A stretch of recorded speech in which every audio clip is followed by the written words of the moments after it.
Éphésiens 1 est comme le sommet d'une montagne spirituelle. Paul écrit depuis une prison, mais il parle comme quelqu'un qui est sur le trône avec le Christ. Il ouvre la lettre non par des plaintes, mais par l'adoration.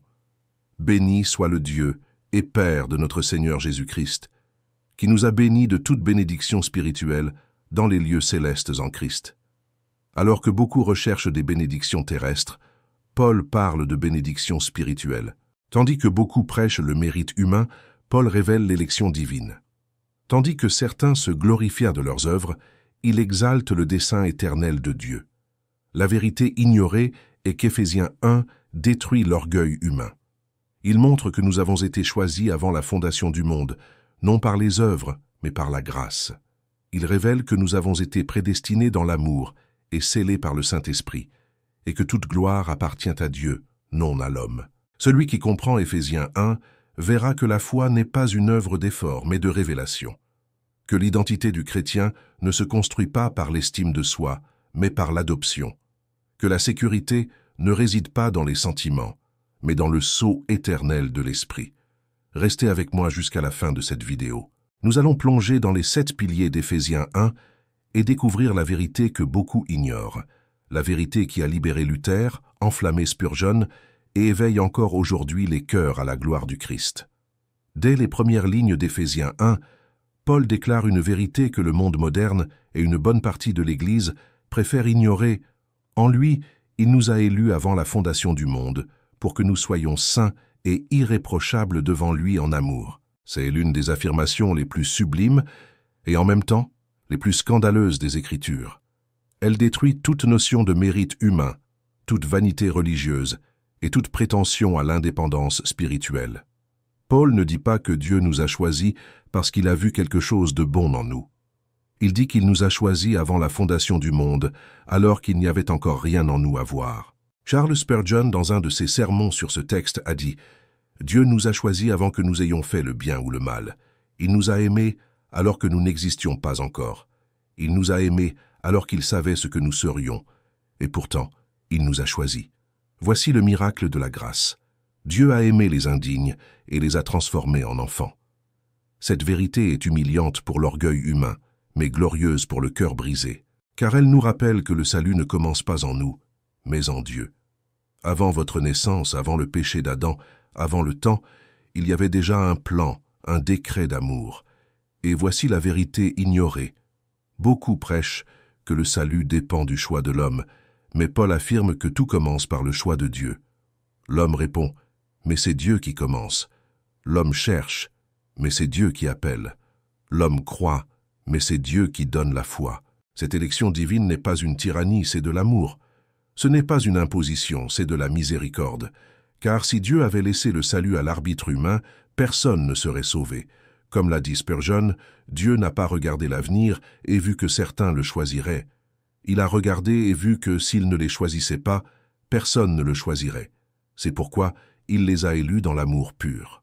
Être choisi avant la fondation du monde signifie que notre vie n'est pas un accident, mais fait partie d'un plan éternel.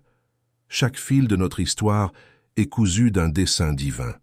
Même les chutes, les douleurs et les déserts. Rien n'échappe à la souveraineté de celui qui nous a choisis pour que nous soyons saints et irréprochables devant lui en amour. Notez que le but de l'élection n'est pas seulement de nous délivrer de l'enfer, mais de nous conformer à la sainteté du Christ. L'élection n'est pas un passeport pour le ciel, mais un appel à la transformation. Nous sommes choisis pour être saints, pas seulement pour être sauvés. Spurgeon insistait sur cette distinction avec précision. Certains se réjouissent de l'idée d'avoir été choisis, mais vivent comme s'ils ne l'étaient pas. La preuve de l'élection n'est pas la présomption, c'est la sainteté. Les élus de Dieu sont connus par leur caractère, non par leur slogan. L'apôtre Paul utilise l'expression en amour, rappelant que l'élection ne naît pas d'un décret froid, mais du cœur d'un père. Dieu ne nous a pas choisis comme un roi choisit des soldats pour la guerre, mais comme un père choisit des enfants pour l'adoption. Et voici le contraste le plus beau. Nous avons été choisis alors que nous n'avions rien à offrir, et nous avons été aimés alors que nous étions encore loin. Cela devrait remplir le croyant d'humilité, non d'orgueil. Car, comme le disait Spurgeon, l'élection est la mère de l'humilité. Celui qui comprend qu'il a été choisi par la grâce ne s'exalte pas, mais se prosterne dans l'adoration. Le cœur qui sait qu'il a été aimé sans le mériter ne cherchera jamais sa propre gloire. Cette vérité, cependant, est souvent rejetée car elle blesse l'ego humain. L'homme veut être le centre. Il veut croire que sa volonté est souveraine, que son destin est entre ses mains. Mais Éphésiens 1 déconstruit cette illusion. Dieu est le centre, et toute la gloire est à lui. Néanmoins, cette doctrine ne doit pas engendrer la peur, mais le repos. Car si Dieu nous a choisis avant la fondation du monde, alors rien ne peut nous arracher de ses mains. Celui qui a commencé la bonne œuvre en nous l'achèvera jusqu'à la fin. Spurgeon a dit un jour quelque chose qui résume toute la force de ce chapitre. « Je crois à l'élection parce que si Dieu ne m'avait pas choisi, je ne l'aurais jamais choisi. Et s'il m'avait choisi pour quelque chose qu'il a vu en moi, il m'aurait abandonné depuis longtemps. Mais parce qu'il m'a choisi par pure grâce, je sais que son amour ne changera pas. » Éphésiens 1 nous appelle à un christianisme plus profond, un christianisme qui ne commence pas par la décision humaine, mais par le décret divin. Non pas par nos promesses à Dieu, mais par les promesses éternelles de Dieu envers nous. Et c'est pourquoi Paul, en contemplant cette vérité, ne discute pas. Il adore. Il écrit « Béni soit le Dieu et Père de notre Seigneur Jésus-Christ. » L'élection n'est pas une doctrine pour les débats théologiques, mais un autel pour l'adoration. Ceux qui comprennent qu'ils ont été choisis avant la fondation du monde ne s'emplissent pas d'orgueil, mais de gratitude. Et devant un tel amour, la seule réponse possible est celle-ci. Seigneur, si tu m'as choisi avant la fondation du monde, je choisis de t'aimer jusqu'à la fin de mes jours. Dans Éphésiens 1, juste après avoir parlé de l'élection, Paul révèle le motif de ce choix. Il nous a prédestinés dans l'amour à être adoptés pour lui, par Jésus-Christ, selon le bon plaisir de sa volonté. Il y a ici l'une des vérités les plus belles et en même temps les plus négligées de toute la Bible. Dieu ne nous a pas seulement choisis pour exister, il nous a prédestinés à appartenir. Le but de l'élection n'est pas de former des serviteurs craintifs, mais des enfants bien-aimés. Le mot « prédestiné » cause de l'inconfort à beaucoup de cœurs car il blesse l'illusion de l'autonomie humaine. L'homme moderne veut croire qu'il est l'auteur de son destin, qu'il contrôle son propre chemin, qu'il décide de tout par la force de sa volonté. Mais Paul nous montre le contraire. Il y a une volonté supérieure, sainte, éternelle et aimante qui précède tous nos pas. Le chrétien n'est pas un accident spirituel, c'est un dessein planifié depuis l'éternité. Spurgeon disait avec sagesse « La doctrine de la prédestination est comme un trône d'or au centre de la théologie chrétienne. Certains la détestent, d'autres la craignent, mais ceux qui la contemplent avec révérence deviennent plus humbles et plus confiants, car ils réalisent que le salut ne dépend pas de leurs mains, mais des mains de Dieu. Être prédestiné à l'adoption est quelque chose de beaucoup plus profond que d'être simplement pardonné. Le pardon délivre l'homme de la culpabilité. L'adoption le place à l'intérieur de la maison du Père. Un criminel peut être pardonné et rester étranger à la famille du juge. Mais quand Dieu pardonne, il fait plus. Il nous prend à lui, nous appelle enfants, nous donne son nom, son esprit et son héritage. Il y a ici une différence sacrée entre la religion et la filiation. La religion essaie de monter vers Dieu par des échelles humaines, bonnes œuvres, mérites, moralité. La filiation est le contraire. C'est Dieu qui descend vers l'homme et dit « Tu es mon enfant, je t'ai choisi, je t'ai adopté ». Paul utilise l'expression « par Jésus-Christ », montrant que l'adoption n'a pas lieu par le mérite, mais par la médiation du Fils unique. Le Fils éternel ouvre le chemin aux enfants adoptifs. Spurgeon prêchait « L'adoption est le plus haut privilège de l'Évangile. Le pardon est doux, mais l'adoption est divine. Être pardonné, c'est être libéré de la prison. Être adopté, c'est s'asseoir à la table du roi. » Quand Paul dit que cette adoption est « selon le bon plaisir de sa volonté », il montre que le salut n'est pas le résultat du hasard ni d'un devoir, mais du plaisir. Dieu ne nous adopte pas par obligation, mais par joie. Il ne nous reçoit pas à contre-cœur, mais avec délice. Il a voulu nous avoir comme enfants, et cette volonté est éternelle. Cela devrait amener le cœur de chaque chrétien à se reposer, parce que l'amour qu'il a amené dans la famille de Dieu n'est pas né dans le temps, mais dans l'éternité. Cette vérité révèle également un aspect ignoré par beaucoup. La prédestination n'est pas un mur qui exclut, mais un pont qui accueille. Ce n'est pas un mécanisme froid, mais un acte d'amour. Spurgeon disait « Dieu ne nous a pas choisis parce qu'il a vu en nous une quelconque beauté, mais pour mettre en nous sa beauté. Il nous a prédestinés non pas à la ruine, mais à la gloire. Et si quelqu'un demande pourquoi Dieu a fait cela, la seule réponse est « parce qu'il l'a voulu ».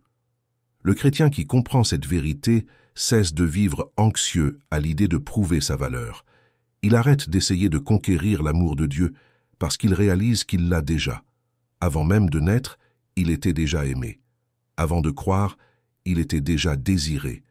Avant de se repentir, il était déjà planifié. C'est l'essence de l'adoption. Être aimé non parce qu'on est digne, mais parce qu'on est enfant. Mais cette filiation apporte également la responsabilité. Être enfant de Dieu signifie refléter le caractère du Père. Le même esprit qui nous adopte est celui qui nous sanctifie. Spurgeon disait « L'élection nous appelle à la sainteté. Dieu ne choisit pas des enfants rebelles, mais des enfants obéissants. La grâce qui nous sauve est la même qui nous façonne. L'adoption est l'opposé de l'orgueil spirituel. Celui qui comprend qu'il a été prédestiné à l'adoption sait qu'il n'a rien dont il puisse se glorifier, sauf le Christ. Car il est le Fils parfait qui nous a inclus dans son héritage. La croix fut le prix payé pour le certificat de notre filiation. Quand le Christ a crié « Tout est accompli », le Père a signé notre adoption éternelle. C'est pourquoi Éphésiens 1 ne parle pas d'une doctrine froide, mais d'une révélation qui réchauffe le cœur. Être prédestiné à l'adoption, c'est savoir que nous ne serons plus jamais seuls, plus jamais orphelins, que nous n'aurons plus jamais besoin de mendier l'amour. Le sceau de la grâce ne fait pas que nous délivrer de l'enfer, il nous insère dans le foyer du Père. Spurgeon a conclu cette vérité par des mots qui résonnent encore aujourd'hui. Enfants de Dieu, réjouissez-vous. Vous avez été aimés avant le temps, choisis avant la création, rachetés sur la croix et scellés pour toujours. Rien ne peut briser l'adoption qui est née dans le cœur du Père. Ainsi, Éphésiens 1 nous appelle à regarder le ciel et à comprendre que nous ne sommes pas de simples serviteurs essayant de plaire à un Seigneur distant, mais des enfants vivant sous l'amour éternel d'un Père souverain. Et celui qui comprend cela cesse de courir après l'approbation et commence à se reposer dans l'identité qui a été décrétée avant la fondation du monde, enfant en Christ, à la louange de sa gloire. Lorsque Paul poursuit sa lettre aux Éphésiens, il écrit l'une des phrases les plus consolantes et révolutionnaires de tout l'Évangile, pour la louange de la gloire de sa grâce, par laquelle il nous a rendus agréables dans le bien-aimé. Ici, l'apôtre montre le destin final de toute l'œuvre de l'élection et de l'adoption, être accepté par Dieu, non par nos mérites, mais par la grâce qui opère en Christ. L'homme, depuis l'Éden, porte en lui une blessure appelée rejet. Quand Adam s'est caché de Dieu, il n'est pas seulement tombé dans le péché, il a perdu le sens de l'appartenance. Depuis lors, l'humanité essaie désespérément de retrouver cette place d'acceptation, cherchant l'approbation en tout, dans le pouvoir, la religion, les réalisations, les applaudissements. Mais toutes ces tentatives échouent, car l'acceptation que l'âme cherche n'est pas horizontale, elle est verticale, elle n'est pas humaine, elle est divine. Spurgeon disait « L'homme peut être applaudi par 1000 voix et entendre encore en lui l'écho de la condamnation, mais un murmure d'acceptation venant du ciel suffit à faire taire tous les cris de la culpabilité. » L'expression de Paul « Il nous a rendus agréables » est l'une des plus belles de l'Écriture. Cela signifie littéralement « il nous a fait grâce », c'est-à-dire que Dieu ne nous a pas seulement acceptés, il nous a couverts de faveur. Ce n'est pas de la simple tolérance divine, c'est de l'amour actif. Ce n'est pas Dieu qui dit « je te pardonne mais je garde mes distances ». C'est Dieu qui dit « je te reçois, je t'embrasse, je t'appelle par ton nom et je te revêts de la justice de mon Fils ». C'est l'essence de la grâce. L'indigne devient l'aimé, le condamné est invité à table, le souillé reçoit de nouveaux vêtements. C'est l'enfant prodigue qui rentre à la maison et est couvert du manteau du Père. La grâce ne fait pas qu'enlever la culpabilité, elle restaure la dignité. Mais voici la vérité ignorée. Beaucoup parlent de la grâce comme si c'était une permission de continuer à pécher. Paul en parle comme d'un pouvoir qui transforme.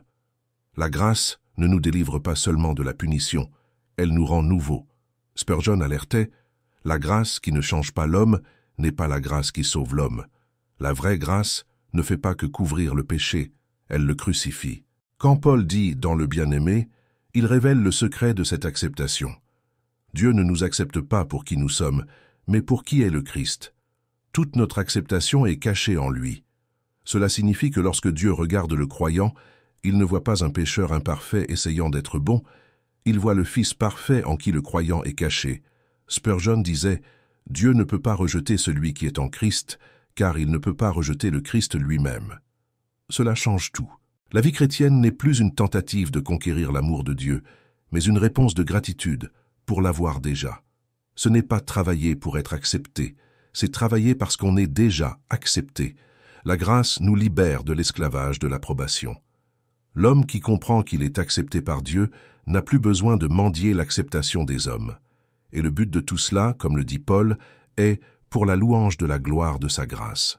Le salut est en dernière analyse une exposition de la grâce de Dieu.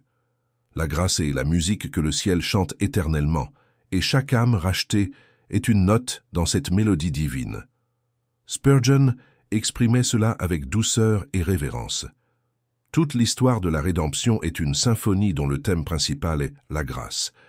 Les notes de la loi sonnent sévèrement, les trompettes du jugement résonnent fortement, mais par-dessus tout cela, il y a le chant doux de la grâce qui triomphe. Lorsque l'âme comprend qu'elle a été acceptée dans le bien-aimé, elle se repose. La culpabilité perd de sa force, la condamnation se tait, et la peur est remplacée par l'adoration. L'Évangile n'est pas un tribunal où nous essayons de nous défendre, mais un foyer où nous sommes reçus. Cependant, cette acceptation a aussi un coût, le sang du bien-aimé. Dieu ne nous a pas rendus agréables à lui en ignorant le péché, mais en payant le prix de celui-ci. Chaque goutte du sang du Christ est le sceau de notre acceptation. Spurgeon disait « La croix est la clé de la grâce. Sans le calvaire, pas de pardon. Sans le sang, pas de communion. Le sang de Jésus ne fait pas que nous nettoyer, il nous rapproche. C'est pourquoi quiconque essaie de se justifier par lui-même rejette la suffisance du bien-aimé. Et quiconque se repose dans le bien-aimé glorifie la grâce. Le vrai évangile n'a pas de place pour l'orgueil, car tout est don. Le salut est une table où la seule invitation est la foi, et le seul mérite est celui du Christ.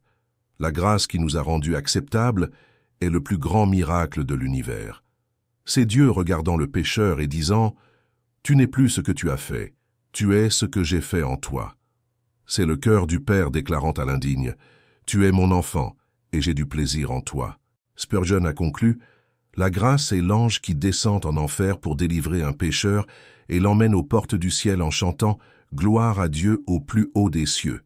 Et ainsi, Éphésiens 1 révèle le secret que le monde ignore. La grâce n'est pas une théorie. C'est le souffle de Dieu sur l'homme mort. C'est l'amour qui non seulement pardonne, mais transforme. C'est l'étreinte du Père qui murmure à l'âme fatiguée. Tu es accepté, et rien ne pourra te séparer de mon amour. Lorsque Paul continue sa lettre aux Éphésiens, il emmène le lecteur encore plus haut. Après avoir parlé de l'élection, de l'adoption, de la grâce et de la rédemption, il ouvre le rideau du temps et révèle le plan qui était caché depuis avant les siècles, nous faisant connaître le mystère de sa volonté, selon le bon plaisir qu'il avait formé en lui-même, de réunir toutes choses en Christ, celles qui sont dans les cieux et celles qui sont sur la terre. Voici le sommet de la révélation, le dessein éternel de Dieu. Il n'y a pas de hasard, pas d'improvisation, pas de chaos. L'histoire humaine n'est pas un enchevêtrement d'événements décousus, c'est un fil continu tissé par les mains du Dieu souverain, convergeant vers un point, le Christ.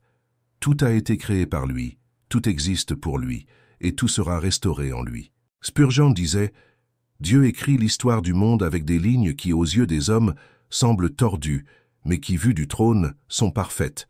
Rien n'échappe à son plan, ni le péché d'Adam, ni le sang d'Abel, ni la croix du Christ.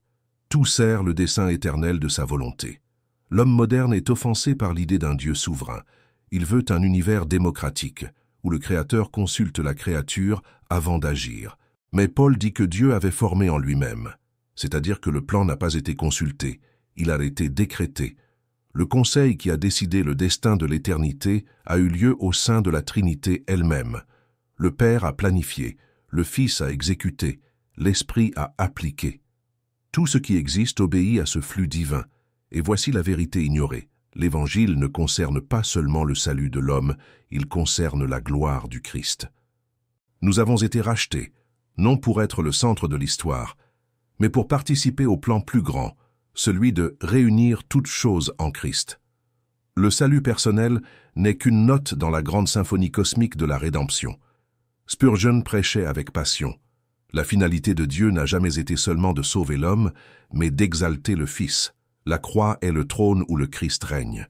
L'univers entier est le théâtre de sa gloire. Chaque étoile brille pour lui, chaque larme des saints sert son dessein, et même l'enfer dans son horreur témoignera de sa justice. L'expression « réunir toutes choses en Christ » signifie que tout ce que le péché a dispersé, le Christ le rassemblera. La rébellion a divisé le cosmos. L'homme s'est séparé de Dieu, la terre a gémi sous la malédiction, les anges ont pleuré et le chaos est entré dans la création.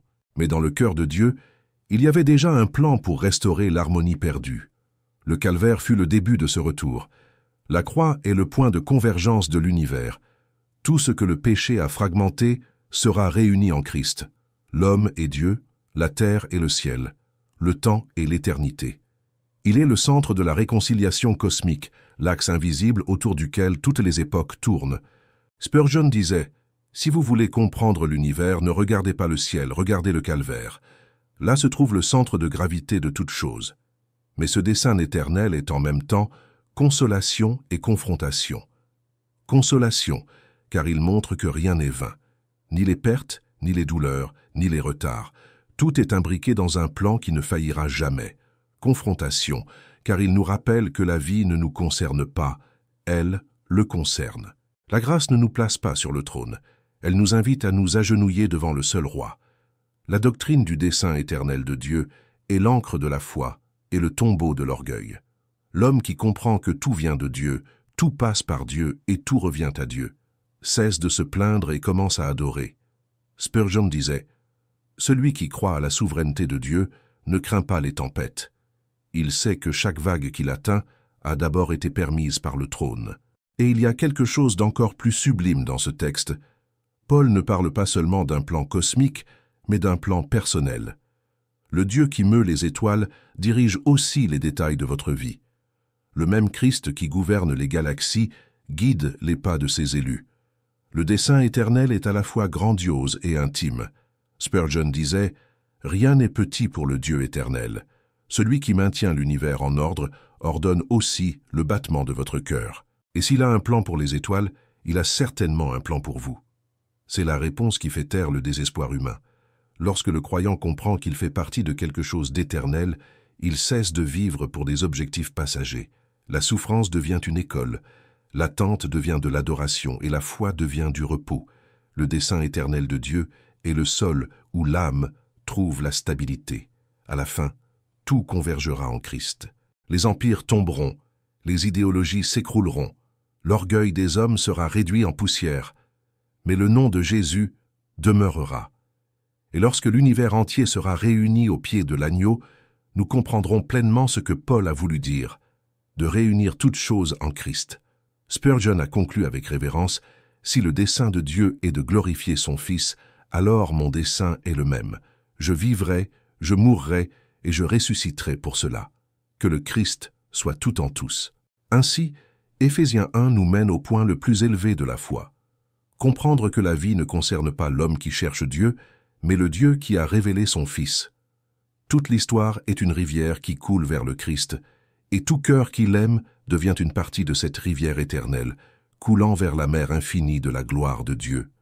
Après avoir révélé le dessein éternel de Dieu, Paul conduit le cœur du lecteur à la certitude du salut. Il écrit « En lui, vous aussi, après avoir entendu la parole de la vérité, l'évangile de votre salut, en lui vous avez cru, et vous avez été scellés du Saint-Esprit qui avait été promis, lequel est un gage de notre héritage en vue de la rédemption de ceux que Dieu s'est acquis, à la louange de sa gloire. » Ces paroles renferment l'une des vérités les plus réconfortantes de toute la foi chrétienne.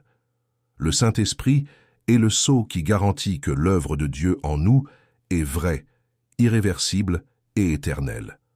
L'élection a été faite par le Père, la rédemption accomplie par le Fils, Et maintenant l'Esprit applique les deux en nous, comme quelqu'un qui appose un sceau royal sur un document éternel. Dans l'Antiquité, le sceau était un signe de propriété et d'authenticité. Quand un roi mettait son sceau sur une lettre, personne ne pouvait remettre en question l'origine ni altérer le contenu. Il en est de même pour les enfants de Dieu. Le Saint-Esprit est le sceau qui déclare à l'univers spirituel « Celui-ci appartient au Christ ». C'est la marque de la possession divine. Spurgeon disait « Le sceau de l'Esprit est plus qu'une émotion, c'est la présence même de Dieu dans l'âme. Ce n'est pas un sentiment passager de paix, mais la signature permanente de la grâce. L'homme scellé n'est pas parfait, mais il est la propriété du roi. Cette vérité devrait amener le cœur du croyant à se reposer. Le sceau ne dépend pas de la force de l'homme, mais de la fidélité de Dieu. Nous avons été scellés non pas lorsque nous avons atteint la perfection, mais lorsque nous avons cru. Paul dit, après avoir entendu la parole de la vérité, l'évangile de votre salut, en lui vous avez cru. C'est au moment où la foi naît que l'Esprit descend et marque l'âme comme un héritage céleste. Et voici la vérité ignorée. Beaucoup vivent comme si le salut était une corde lâche, sur le point de se rompre à chaque erreur. Ils n'ont pas compris que le sceau de l'Esprit est la sécurité du chrétien au milieu de l'inconstance du cœur humain. Si cela dépendait de nous, nous perdrions la foi tous les jours. Mais le sceau garantit que celui qui a commencé la bonne œuvre l'achèvera. Spurgeon avertissait avec fermeté. Si nous pouvions perdre le salut, nous l'aurions déjà perdu. Mais le sceau de l'Esprit est la chaîne invisible qui nous lie au cœur de Dieu. Nous pouvons trébucher, mais nous ne nous perdrons pas. Nous pouvons tomber, mais nous ne serons pas jetés dehors. L'apôtre appelle l'Esprit le gage de notre héritage. Le mot « gage » signifie une garantie anticipée. C'est comme si Dieu mettait en nous un morceau du ciel, un avant-goût de ce qui est à venir. L'Esprit est le premier rayon de l'éternité, illuminant l'intérieur du croyant. Spurgeon disait « Le Saint-Esprit est le ciel qui commence sur la terre. Il est le parfum du paradis soufflant dans le cœur du racheté. C'est le gage qui assure que, si Dieu a commencé l'œuvre de la grâce, il ne se reposera pas avant de l'avoir achevée dans la gloire. » Cette réalité change complètement la manière de vivre. Le chrétien scellé par l'Esprit ne marche plus avec la peur, mais avec la révérence. Il sait qu'il porte en lui la présence de Dieu. Chaque pas, chaque pensée, chaque décision est maintenant devant un sceau invisible qui l'identifie comme le temple du Très-Haut. Le péché ne va pas avec le temple saint. L'impureté n'a pas sa place dans le sanctuaire de Dieu. Mais il y a quelque chose que la majorité ignore. Le sceau n'est pas seulement une protection, c'est aussi une séparation. Celui qui est scellé par l'Esprit est séparé du monde. Le sceau est une limite spirituelle. L'enfer reconnaît cette marque et recule. Le croyant qui vit selon la chair peut attrister l'Esprit, mais il ne peut l'éteindre. Le sceau ne se rompt pas avec les faux pas, mais se révèle plus clairement dans les chutes, lorsque la grâce le relève. Spurgeon avertissait « Ne confondez pas le sceau avec le sentiment. Il y a des jours où le ciel semble d'airain et le cœur un désert, mais le sceau demeure. Dieu ne change pas sa signature parce que le serviteur a froid. Le sceau est éternel parce que la promesse est éternelle. Être scellé, c'est vivre avec la certitude de l'appartenance.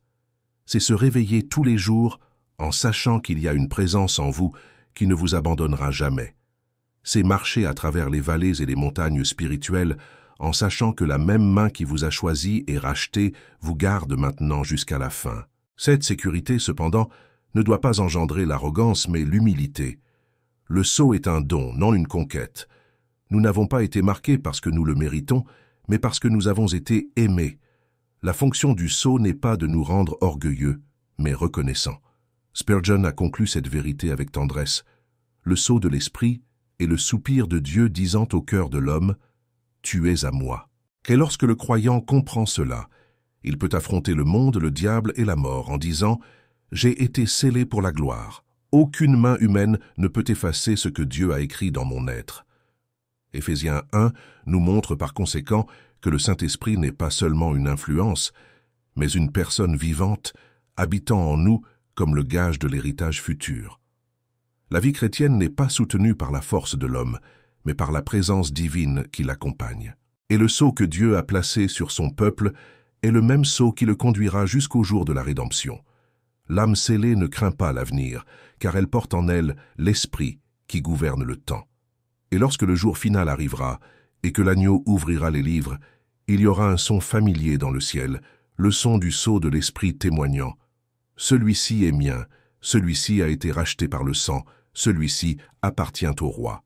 Tout ce que Paul a écrit dans Éphésiens 1, l'élection, l'adoption, la grâce, la rédemption, le dessein éternel et le sceau de l'esprit, culmine en une seule expression qui traverse le chapitre comme un refrain céleste, à la louange de sa gloire.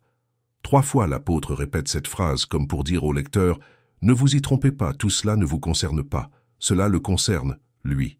L'homme naturel veut être le centre de toute l'histoire. Il veut un évangile qui l'exalte, une foi qui le serve, une théologie qui lui plaise. Mais Paul détruit toute vanité humaine et remet Dieu sur le trône. Il révèle que le salut n'est pas un plan construit pour la gloire de l'homme, mais pour la gloire de Dieu. Nous sommes les bénéficiaires de la grâce, mais nous n'en sommes pas le but final. Spurgeon disait « Toute l'œuvre de la rédemption, du commencement à la fin, est un monument érigé à la gloire de Dieu. L'élection exalte l'amour du Père, la rédemption exalte la grâce du Fils, le sceau exalte la fidélité de l'Esprit, et tout le ciel fera écho éternellement. Gloire soit à Dieu. » Le but du salut n'est donc pas seulement de sauver des âmes, mais de révéler le caractère de Dieu.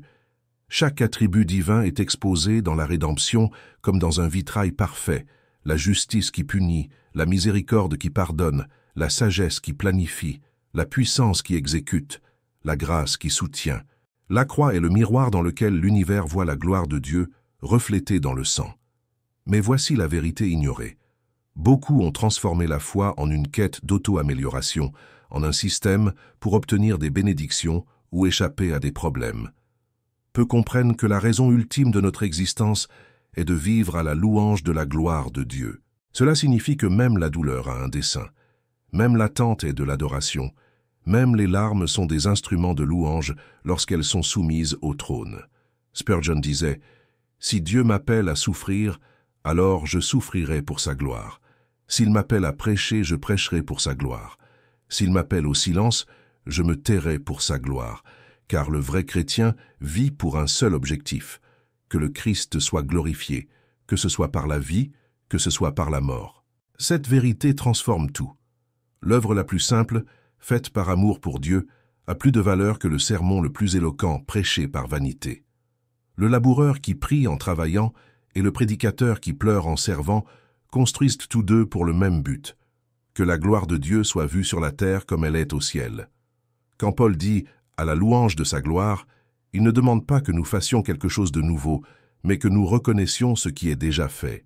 La grâce est la scène, nous sommes les instruments, et Dieu est le chef d'orchestre.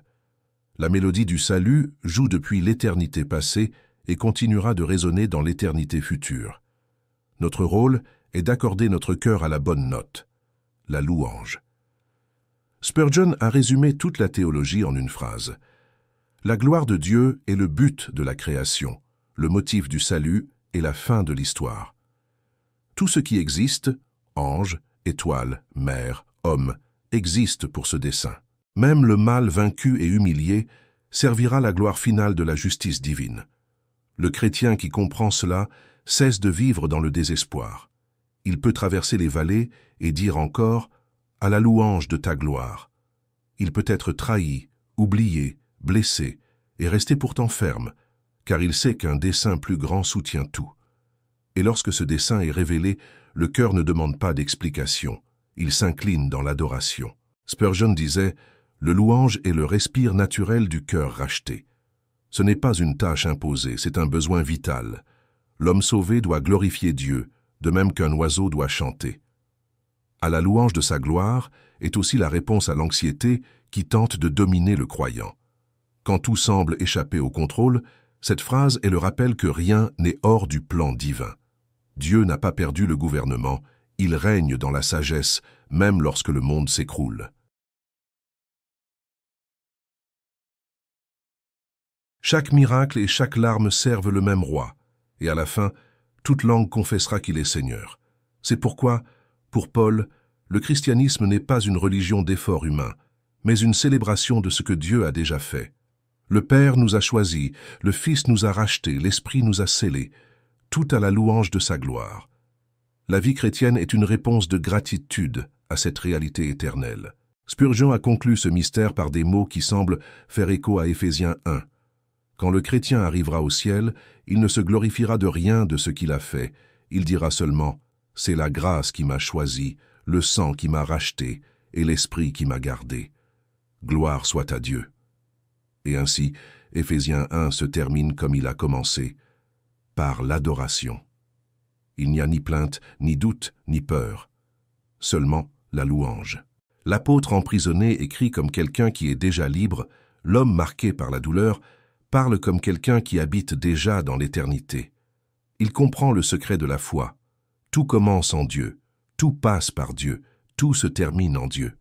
À la fin de toute chose, lorsque le temps se dissoudra dans l'éternité et que l'univers sera devant le trône, il ne restera qu'une seule voix. Et cette voix sera unanime, parfaite et glorieuse, disant pour toujours « À lui soit la louange, l'honneur et la gloire, au siècle des siècles. » Si ce message d'Éphésiens 1 a parlé à votre esprit, ne le laissez pas passer comme une autre vidéo. Éphésiens 1 est la carte de l'éternité, le portrait du dessein de Dieu et le miroir de notre vraie identité en Christ. Vous avez été choisis, rachetés, scellés, non pour vivre pour vous-même, mais à la louange de la gloire de Dieu. Abonnez-vous maintenant à la chaîne L'École du Prince, car ici nous ne prêchons pas un évangile superficiel, mais la parole qui réveille, confronte et révèle le royaume. Activez la cloche pour ne manquer aucun des prochains chapitres de ce voyage spirituel. Et laissez dans les commentaires votre confession de foi en écrivant « Tout est pour la gloire de Dieu ». Ce sera le sceau de votre don de soi et le témoignage de votre foi devant le monde. Partagez cette vidéo avec quelqu'un qui a besoin de se souvenir que le centre de l'Évangile n'est pas l'homme, c'est le Christ, et que toute notre vie, chaque victoire et chaque douleur existent à la louange de sa gloire.